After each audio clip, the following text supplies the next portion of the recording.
Hi guys! So today mag-unbox ako ng Lazada ko. Dalawa yung dumating kong Lazada pero isa lang ipakita ko sa inyo.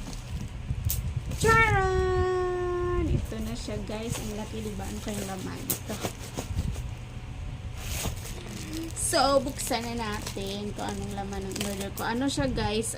529 pesos lang siya. Mura lang.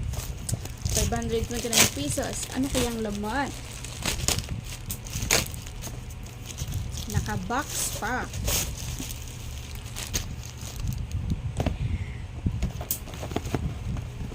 Charan! Diba? Uy, ang ganda. Tingnan nyo naman guys. Color black. Nag-collection ako ng ganito ngayon. Dati, pinakoleksyon ko puro shoes. Ngayon, puro naman eyeliner kasi napamahal ako sa eyeliner. Pang tatlo na to guys. Yung unang eyeliner ko is 2 inches lang siya. Pangalawa 3 inches na kulay white.